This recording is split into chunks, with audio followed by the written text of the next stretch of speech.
여러분은 지금 이승국쇼를 보고 계십니다.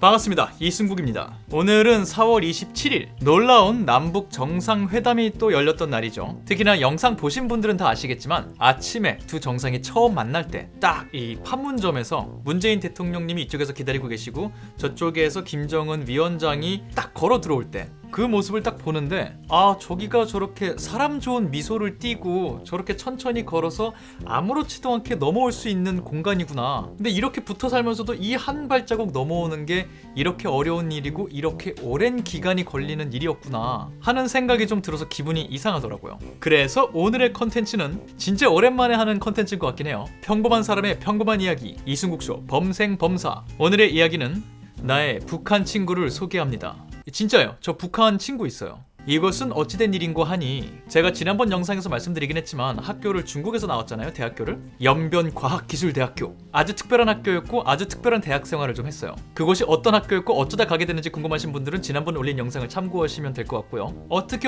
해서 그 학교에 딱 가고 나서 이제 신입생 시절의 얘기인데 전 거기서 영어학과였어요. 네, 중국에서 영어 배운 한국인이 접니다. 근데 그것도 전혀 다른 얘기니까 패스하고요. 신입생 때 이제 신입생을 환영해주기 위한 그런 만찬 자리가 한번 열린 적이 있어요. 선배들도 오고 우리 학과 동기들도 막 다 모이는 그런 자리였는데 저도 일단 주변에 처음 보는 친구들이 많고 선배님들도 같이 앉아 계시고 하니까 어색하고 바로 옆에 있는 친구들하고만 좀 이렇게 얘기를 하면서 친해지고 있었죠. 그렇게 좀 시간이 흐르고 있는데 그 자리였나? 자리를 2차로 이동했나? 어딘가에서부터 저 멀리 어딘가에서 리액션이 되게 크고 왁자지껄한 사람들이 좀 있는 거예요. 그래서 뭐지 하고 이렇게 좀 봤죠. 그랬더니 저 멀리에 한 중간에 어떤 학생이 우리 과 학생이겠죠. 아주 귀엽게 생기고 누가 봐도 와 되게 동안이다 싶을 정도의 한 친구가 이렇게 딱 앉아있는 거예요. 주변에 사람들이 계속 이렇게 구경하고 있고 말 걸고. 근데 우리가 다 대학교 신입생이잖아요. 우리가 보기에 동안이고 귀엽다고 생각했으니 실제로 얼마나 귀여웠겠어요. 정말 애띤 소년의 얼굴을 하고 있는 동안의 친구였어요. 그래서 봤는데 애가 뭐 이렇게 웃으면서 한두 마디 하기만 하면 주변에서 빵빵 터지고 막 왁자지껄 이런 분위기가 형성되는 거예요.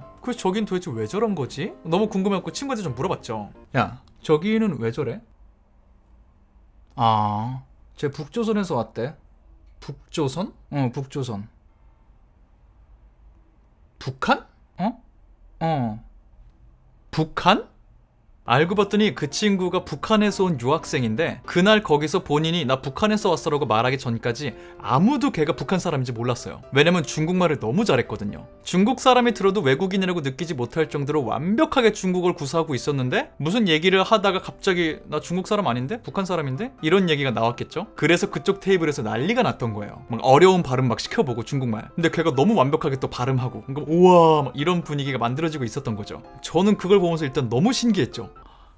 북한 사람이 우리 학교에 있구나. 그리고 우리 과구나. 바로 저기 테이블 가면 있는데. 그래서 엄청 신기하게 보고 쟤랑 말해보고 싶어 이런 생각을 하긴 했는데 그날은 가서 말을 걸질 못했어요. 그 친구한테 가서 뭐라고 말을 하지? 야 안녕 나는 남한에서 왔어. 우리 친하게 지내자. 이렇게 말해도 되나? 받아줄래나? 그런 괜한 걱정을 했던 것도 사실이고 그날이 신입생 환영이라서 막 선배들도 엄청 많이 있고 주변에 과 동기들도 많으니까 일단은 그 자리에서 사람들이 익히고 친해지는 것만 해도 에너지가 모자라긴 했어요. 그리고 어차피 같은 학과니까 앞으로 만날 일이 많을 거라고 좀 생각을 했죠. 그런데 막상 학기가 시작을 하고 수강 신청들을 이렇게 하는데 저는 대한민국에서 공교육을 받고 자랐잖아요. 그때 당시 기준으로 제가 받고 자란 교육과 그 친구들이 받고 자란 교육에 조금 차이가 있어서 저는 1학년 때 저희 과 학생들 동기들이 같이 듣는 전공 수업을 하나도 같이 못 들었어요. 그럼 무슨 일이 생기겠어요? 그 북한 친구랑 말할 일이 없어지는 거예요. 그 친구는 조금 특별했던 게 아마도 북한에서 와서 그런 거일 수도 있겠지만 과 활동, 딱 학교 공식 활동이 끝나는 그 시간이 되면 바로 집으로 돌아갔어요. 학교에 남아서 친구들과 막 얘기하고 활동하고 요런 쪽을 아무것도 안 했던 걸로 기억이 나요. 그래서 막 우리끼리 막 소문도 돌고 북한에서 와서 부모님이 애를 짱 이렇게 케어를 해야 되기 때문에 끝나자마자 부모님 있는 집으로 가는 거다. 얘기만 무성하고 뭐 알 길이 없었죠. 그래도 우리가 서로의 존재는 알고 있었기 때문에 지나가다 서로 마주치면 인사하기도 하고 과 공식 행사가 있어서 학생들이 다 동원됐을 때 가끔 만나서 안부 인사하고 간단한 대화 나누고 요 정도가 우리가 나눈 대화의 전부였죠. 그 친구가 공식 활동에는 그래도 항상 나왔거든요. 저희 막 체육대회, 학과 대항 축구대회 이런 거 할 때 항상 나와서 응원하기도 하고 가끔 뛰기도 했어요, 선수로. 근데 운동을 엄청 잘하진 않았어요. 공을 잘 못 다루는 것도 있었는데 일단 몸이 굉장히 약했어요. 그래서 몸싸움을 좀 세게 하게 되는 경우들이 친구들이 있는데 정말 픽픽 쓰러지더라고요. 그 선배들한테 엄청 혼나고 막 욕먹고 바로 교체되고 막 이랬었어요. 그럼 저 혼자 또 이렇게 지켜보면서 왜 축구 못할 수도 있지 왜 이렇게 욕을 해. 하지만 입 밖에 내진 못하고 나도 교체시킬까봐 운동장에서 내려오기 싫어갖고. 근데 그런 순간순간들은 진짜로 뭐 대화를 나눌 만큼 긴 시간이 아니기도 했고 우리 둘 다 너무 어렸기 때문에 간단한 안부와 수다 이상의 얘기를 하면 안 될 것 같다는 뭔가 이렇게 서로를 억누르는 마음이 있었어요. 얘한테 북한 얘기 물어봐도 되나? 얘한테 우리나라 얘기 막 해도 되나? 그런 거 말하면 얘가 좀 불쾌해할까? 하는 조심스러운 마음이 항상 있었어갖고 언젠가 얘랑 한번 얘기를 좀 진득하게 해보고 싶다 이런 생각만 했었죠. 그런데 그 기회는 좀처럼 오지 않았습니다. 1학년이 거의 끝나갈 때까지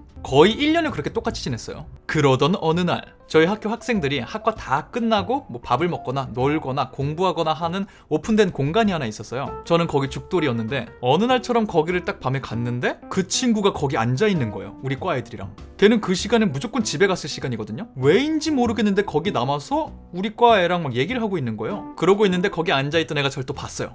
승구가 일로 와 해서 당연히 글로 가서 앉았죠. 그래서 드디어 신입생 첫 모임 때부터 제가 조용히 지켜보고 있던 그 친구랑 1학년이 거의 끝나가던 그 시점에 처음으로 나란히 앉았어요. 바로 옆에. 약간 첫사랑 얘기하는 거 같죠? 아니에요. 우정 얘기하는 거예요. 우정.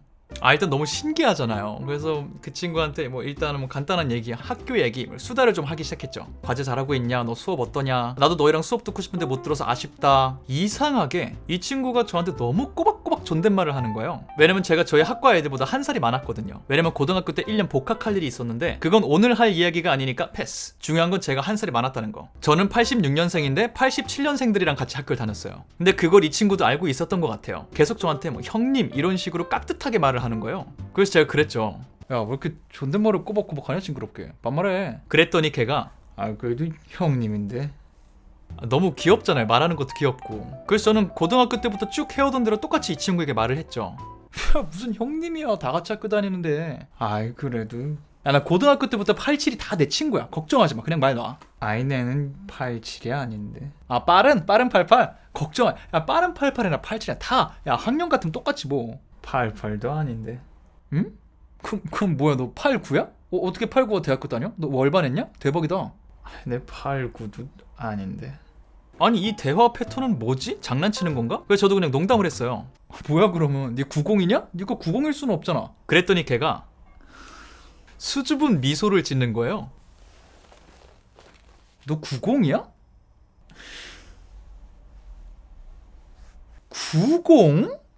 알고 봤더니 그 친구는 그 해 기준으로 봤을 때 고등학교 1학년 나이였어요. 17살. 아니 이게 어떻게 된 일인가 궁금해서 그때부터 좀 물어보기 시작했죠. 이게 도대체 어떻게 된 일이냐. 그 얘기를 좀 들어보니까 이 친구는 북한에서 자라면서 아마 엘리트 집안이었을 거예요. 브레인으로 육성시키는 애 중에 한 명이었기 때문에 중학교 때 이미 중국으로 넘어서 유학생활을 시작했대요. 그래서 중국말 하나도 못하는 상태에서 중국 중학교를 3년 다녔는데 그렇게 중학교를 다니면서 중국어를 마스터하고 바로 대학교에 온 거였어요. 엘리트, 브레인, 천재 뭐 이런 친구였던 거죠 진짜로. 그러고 나니까 모든 게 이해되는 거 있죠. 아주 귀엽게 우리가 보기에 동안이 액팅 소년의 얼굴을 하고 있는 동안의 친구였어요. 일단 몸이 몸싸움을 좀 세게 하게 되는 경우들이 있는데 정말 픽픽 쓰러지더라고요. 그럴 수밖에 없었어요. 왜냐면 얘는 17살이었으니까. 그리고 아마 나이가 너무 어렸기 때문에 더 부모님이 엄격하게 관리를 하셨겠죠. 학교 끝나면 바로 집으로 와. 그런 얘기를 쭉 들으면서 너무 재밌기도 하고 한편으로 막 이런 생각을 하기 시작했죠. 너무 좋다. 얘랑 드디어 이런 얘기를 하게 되고 진짜 신기한 얘기들을 막 듣게 되니까 앞으로 대학생활 하면서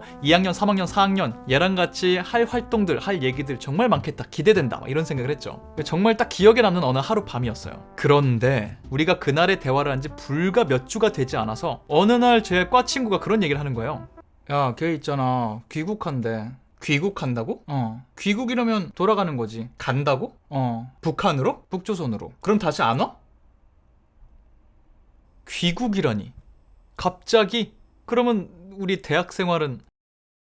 그래서 좀 알아봤더니 애초에 이 친구가 중국에 유학을 온 거는 언어를 배우기 위해서 왔던 거예요. 일단 중국어를 마스터하고 대학교를 다니면서 영어를 어느 정도 익힌 거죠. 거기에 더하기 여러 가지 환경적인 요소도 있었을 거고. 그래서 어른들이 보기에 얘는 이제 들어와야 되는 아이다 라고 결정이 된 거예요. 본인이 결정하는 게 아니니까 그런 거는. 그래서 갑작스럽게 귀국이 결정이 돼서 아직 학년이 마치지도 않았는데 급하게 고국으로 가야 되는 상황이 생긴 거죠. 그 친구가. 그게 그 결정이 나고 바로 며칠 안에 갔던 걸로 기억을 해요. 그러니 막 어버버 하잖아요. 저도 소식을 전해드린 입장으로서. 근데 그 친구도 이제 귀국 준비를 해야 되니까 학과 행사 또 안 나타나기 시작하고 수업 끝나자마자 사라지고 저는 학교에서 그 친구를 또 마주칠 수가 없어지고 기분이 좀 되게 이게 어떻게 되는 거지? 그러고 있었죠. 뭐 저만큼이나 저희 학과 친구들도 되게 어버버 섭섭하기도 하고 여러 감정이 교차했죠. 그래서 어느 날 또 학과 친구한테 연락이 온 거예요. 이대로 보내기 좀 아쉽기도 해서 걔 빠이빠이 파티를 해줄 거다. 제 기억으로는 그게 귀국 전날인가 그랬을 거예요. 전날 아니면 전전날 정도? 아무튼 곧 귀국하는 그런 상황이었어요. 근데 제가 그 시간대에 다른 일이 있었거든요. 그래도 다행히 파티가 파하기 전에 도착을 해서 친구랑 그래도 육성으로 인사는 하고 우리 과 친구들 단체 사진 찍고 기록은 남기긴 했죠. 그렇게 하고 그날 밤 이제 딱 기숙사에 방에 들어와서 앉아있는데 기분이 너무 이상한 거예요. 예를 들어 친구가 전학을 간다, 이민을 간다, 연인들 간의 이별을 경험한다 한다 해도 이거는 우리가 살다 보면 언젠가 어디선가는 우연히 마주칠지 몰라? 라는 생각은 하게 되잖아요. 근데 이 친구가 귀국을 한다는 건 내가 무병장수한다 한들 이 친구를 언제 어디선가 우연히 만날 수 있는 가능성이 있을까? 우린 이렇게 헤어지면은 절대로 다시 볼 수 없는 거 아니야? 라는 이상한 생각이 막 드는 거죠. 우리 사이에는 어쩔 수 없는 환경이 있으니까. 이제 좀 이 친구를 이해할 수 있을 것 같고 내가 형으로서 더 잘 케어해주고 싶어졌는데 이 친구는 정말 동생인 걸 제가 알았으니까 더 잘해주고 싶고 더 이야기 들어주고 싶었는데 기분이 좀 너무 이상해갖고 저희 아까 비상 연락망 받았던 거를 좀 찾아봤어요. 거기 그 친구 핸드폰 번호가 있더라고요. 그래서 그 막 마음을 좀 담아서 잘 하지도 못하는 중국말 그리고 영어를 섞어서 그 친구한테 문자를 보냈어요. 우리가 많은 대화를 나누지 못했지만 그래도 너라는 친구를 알아서 너무 좋았다. 가서 건강하게 행복하게 잘 지내길 바란다. 그리고 뭐 우리의 소중한 추억을 잊지 말았으면 좋겠다. 나도 너를 잊지 않겠다. 나를 기억해줘라. 이런 얘기들을 막 구구절절하게 쓰고 문자에 이제 맨 마지막 문장에 다다랐을 즈음에 너무 한마디를 덧붙이고 싶은 말이 있는데 우리가 1년 동안 서로 조심해왔던 마음이 좀 있잖아요. 언젠가 한반도에 평화가 찾아오면 막 이런 말을 해도 되나? 잘 모르겠는 거예요. 그 마지막 순간까지. 그 친구가 이제 마지막 인사를 해야 되는 건데 그런 걸로 불편함을 주고 싶지 않았죠. 저는. 그래서 굉장히 애둘러서 표현한 문자를 마지막에 붙여서 보냈던 것 같아요. 뭔가 먼 미래에 우리 삶이 허락한다면 꼭 한번 다시 만나자 뭐 이런 식으로 써서 보냈겠죠. 이렇게 보내고서 또 이렇게 조용히 앉아있는데 갑자기 문자가 울리는 거예요. 답장이 왔어요. 봤죠. 그래서 그 문자를. 그 친구도 저한테 이렇게 첫 문장이 그렇게 시작해요. 제 중국식 발음으로 순국 이렇게 딱 왔는데 순국아 하면서 시작한 문자가 당연히 내용은 이별의 문자였죠. 똑같이 뭐 너무 얘기를 많이 못해서 아쉬웠다. 그래도 뭐 친구로 지내서 좋았다. 너도 건강했으면 좋겠다. 그리고 뭐 우리 서로 잊지 말자. 이런 얘기들이 쭉 써 있었어요. 그리고서 맨 마지막 문장에 이렇게 딱 갔는데 맨 마지막 문장에 그렇게 써 있는 거예요. 우리 통일되고 다시 만나자. 통일돼서 꼭 다시 만나자. 정말 그렇게 써 있었어요. 우리 통일되면 다시 만나자. 그 문자를 이렇게 보고 있는데